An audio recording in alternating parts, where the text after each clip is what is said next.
Okay, continuing lesson 2-13, unit rates. So we're drawing rate ratio tables and use the unit rates to calculate the better buy. Write an inequality to represent the situation. So an inequality means we're going to be using the greater than or less than symbols to show why we would choose one versus the other.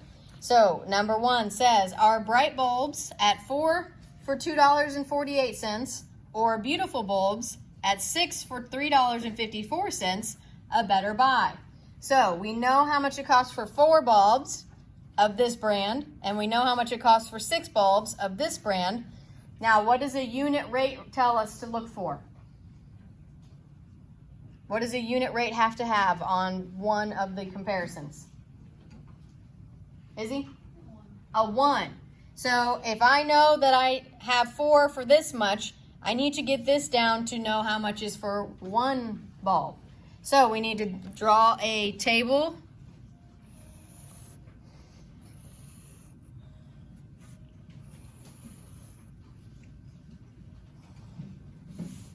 And this is for the bright bulbs. And what are the 2 things I'm comparing on this rate ratio table?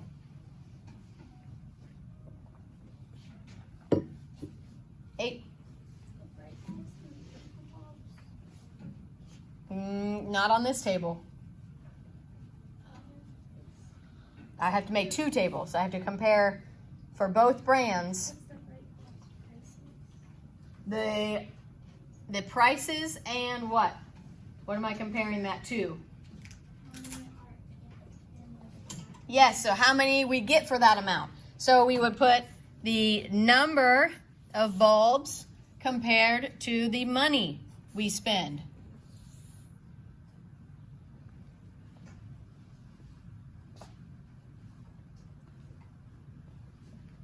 So the piece of information we have for bright bulbs is that we get 4 light bulbs for $2.48. And they want us to use unit rates. So that means we said that we need to get down to, so one of the 2 sides needs to get down to 1. So would it make sense to go to $1? Or would it make sense to go to 1 bulb? Which would make more sense? 11? Yes, get down to 1 bulb to see how much each of those individual light bulbs cost us. So how do I go from 4 to 1? Thinking in that kind of equivalent fraction way. What do I need to do to get from 4 to 1? 12? Divide it by 4. So if I think about dividing this by 4, then I also need to do what to my dollars? 9? Also divide this by 4.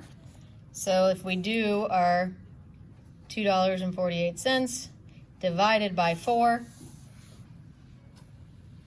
how do I work that out? 14?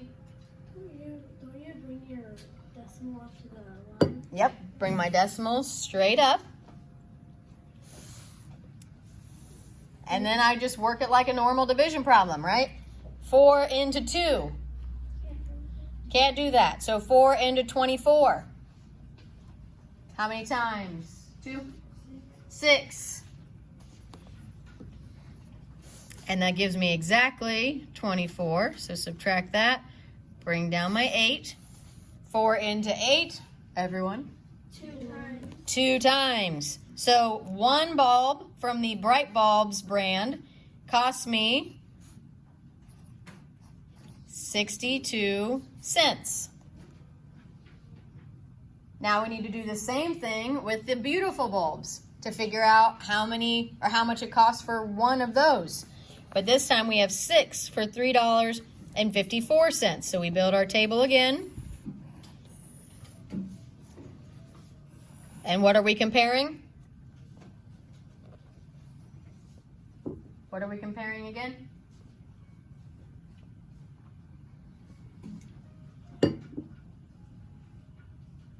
$17, what are we comparing? What are the 2 things that go in on that table?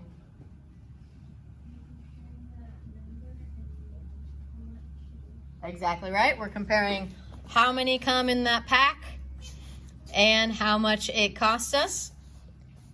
So for the beautiful bulbs, it gave us 6 in a pack and it cost us $3.54. And now again, which one am I going to try to get down to the 1? Am I going to use the money or the amount of the bulbs?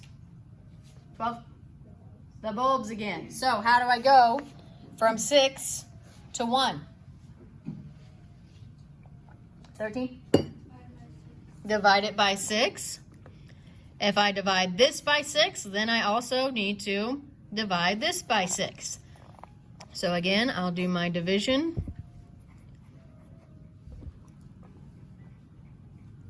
$3.54 divided by these 6 bulbs in the pack. Again, I take my decimal and I bring it straight up. And now I just work it like a normal division problem.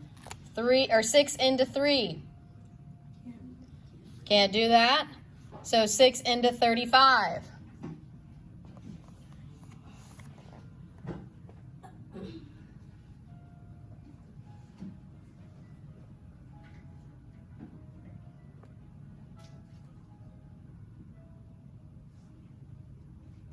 How many times can 6 go into 35? 7? 5 times, which gives me 30. Good. Subtract that. I have 5 left over. Bring down my 4. 8. 9 times gives me exactly 54. So I'm done, and so that tells me that one bulb costs 59 cents. So now we can compare each of our unit rates to tell me which one is the better buy. Which one is a better amount of money to spend on one bulb? 3? The beautiful bulbs. This one over here, I forgot to show here. I'm going to underline that and then point to there. So this box gives us our bright bulb information. This box gives us our beautiful bulb information. 62 cents is more than 59 cents, so that means that the beautiful bulbs gives us a better buy.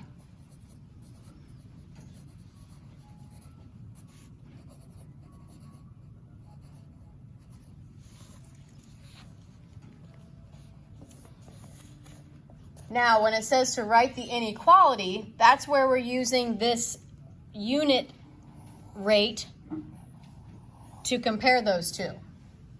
So give me a comparison to tell me why beautiful bulbs is a better buy.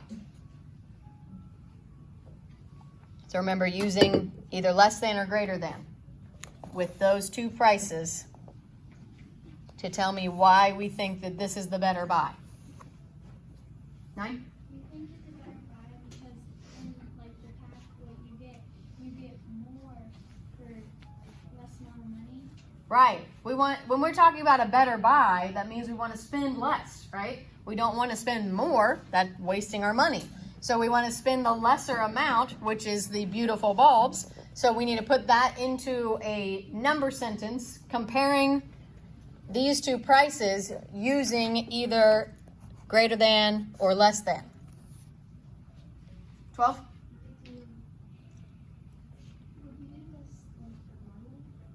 You'd use the money.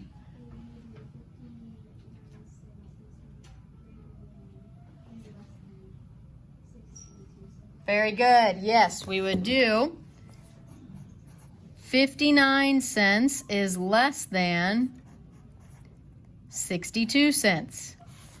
That's all they mean by the inequality. You're showing why they are not the same and why that means that this one is the better buy, because when we're talking about spending money, we want to save as much as we can, right? So we're looking for the lesser cost. Okay, let's try number 2. Same type of situation, but now instead of bulbs, light bulbs, now we're talking about pens. So we have sparkle pens for $6 for or 6 pens for $4.38, or zebra pens at 5 for $3.60. So again, we're looking for the better buy. So we need to single those down to a unit rate. Again, what's the best thing to talk about getting to the unit here? Are we talking about getting down to 1 pen or to $1? Which one would make more sense?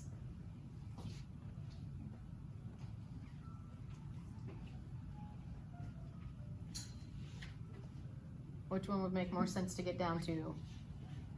5? $1. So we would divide $4.38 by $4.38 and then divide the 6 pens by $4.38. Doesn't quite make sense, right? So we're going the other way, just like we did with the bulbs. We got down from 4 bulbs to 1 bulb. So now we're going to get from 6 pens to 1 pen. So we'll build our same type of table here, rate ratio table. And I'm going to underline sparkle pens and draw my arrow pointing to it.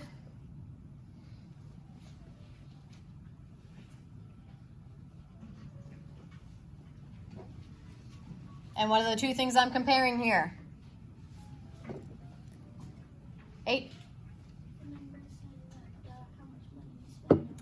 Yes, the number of pens. So again, the number and the amount we spent on them, so the money. And in this situation, we know that we get 6 pens for $4.38. And now I need to get down from 6 pens to 1 pen. So how do I go from 6 pens to 1 pen? 17? Divided by 6. So again, I need to also divide my bottom comparison by 6. So $4.38 divided by 6. Since there's a decimal in here, I'd bring it straight up into my quotient. And then divide like normal. 6 into 4. Can't do it. So 6 into 43. 12? 7 times, which gives me 42, and gives me 1 left over. Bring down my 8. 6 into 18. 3 times, which gives me 18 exactly. So there I am done with my division. And that tells me that 1 pen for the sparkle pens costs 73 cents. Now I need to repeat this table, but now I'm going to do it with my zebra pens. So building my box, or my rate ratio table, I'm going to underline my zebra pens and draw the arrow over to it, so I know that's what it's representing. What are the 2 things I'm comparing again? Numbers to dollars. Yep, the number of pens to the dollars spent. This time I get 5 pens, and the total is $3.60. Which one do I need to get down to the 1 for my unit rate? 9? The number of pens. So how do I get from 5 pens down to 1 pen? 10? Divide it by 5. Very good. So if I divide this by 5, I must divide that by 5. $3.60 divided by 5. Decimal in the dividend needs to come straight up into the quotient, and then divide like normal. 5 divided by 3, or sorry, 3 divided by 5. Can't do that. 5 into 36.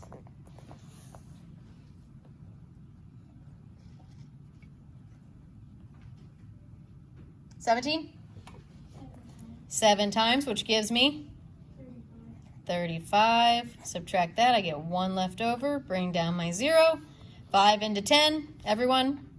2 times. 2 times. So there's my answer, gives me exactly 10. So my answer for 1 zebra pen is 72 cents. So now these are very close, right? But technically 1 is a better buy. Which one would be the better buy out of the sparkle and zebra pen choices? 2? The zebra pins. The 72 is 1 penny less than the sparkle. So the zebra pins are a slightly better buy. Not by a lot, but enough to give us a correct answer here. So our zebra pins. Now how am I going to write that as my inequality? 15? 0.72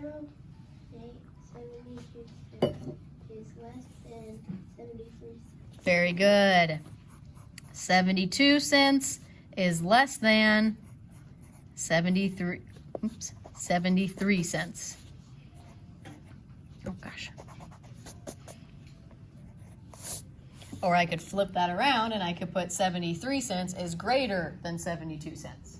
That would still show why we are using the zebra pins as our better buy. Okay. And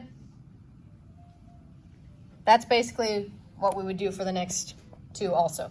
So how do we feel about the rate ratio table? Feeling better about it?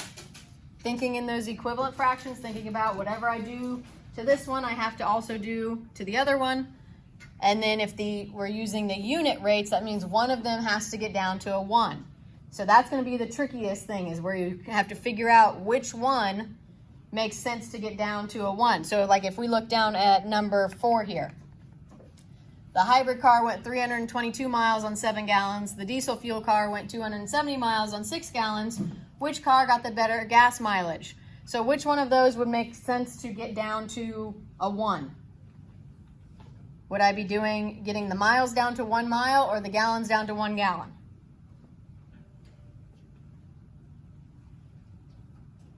Which one would make more sense? 13? Yeah, we would be getting gallons down to 1 gallon because we could do miles down to 1 mile, but we're going to end up with a crazy decimal and it's not going to make as much sense, right? So we would be doing, if we quickly build here, because we don't have a whole lot of time left, if we build our rate ratio table, what are the two things we're comparing?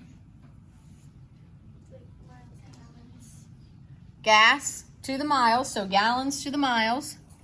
I'm going to shorten that to just GAL and MI for miles. So we're comparing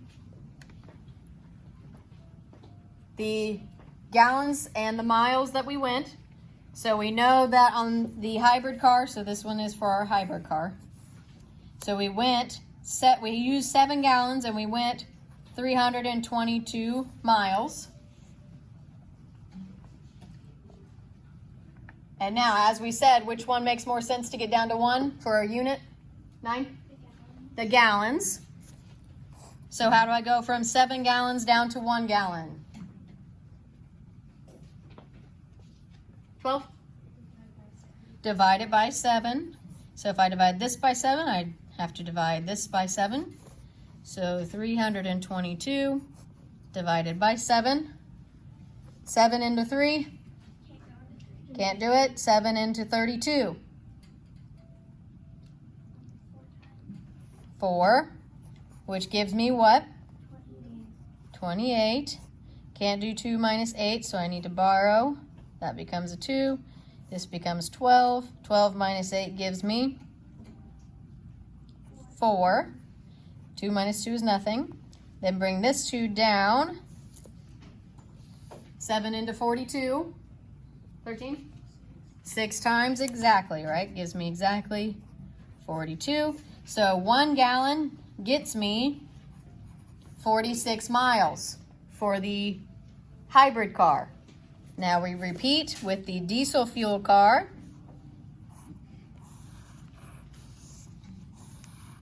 We are comparing the same units here. So we have the gallons and our miles. This time we have 6 gallons getting us 270 miles. Again, what are we going to get down to 1? Is it going to be the miles or the gallons? 9? The gallons. So we go from 6 gallons down to 1 gallon. How do I go from 6 to 1? 3, what do I need to do? You like divide it by 6. Divide it by 6. And then also divide this by 6. So 270 divided by 6. 6 into 2. Can't do it. 6 into 27. 4 gives me 24. 7 minus 4 gives me 3. Bring down my 0. 6 into 30. 5 times gives me 30 exactly. 0 left over. So with 1 gallon, I get 45 miles. Now, again, very close in our answers, right? 1 gallon gets 46 miles on here, and 1 gallon gets 45 miles over here. So which one is the better gas mileage? Which one? 5? The hybrid car. This one, are we thinking about what's going to be less or what's going to be more to be the better gas mileage? The more, right? We want to go more miles. So the hybrid car gets us 1 more mile per each gallon of gasoline that we have. So the hybrid car gets us farther. So it has better gas mileage. And then how do I write that as an inequality? How do I compare those units? 14? 46 is greater than 45. Very good. 46 is greater than 45. Okay? We have the, That one really fast. yeah. See, once you do it a couple times, again, there's a lot of steps, but once you do it a few times, it gets pretty easy, right? Those things that look really hard. Yeah, exactly. One of those things that looks confusing, but once you work it out together a few times, it's not too bad. So we have our home link for today.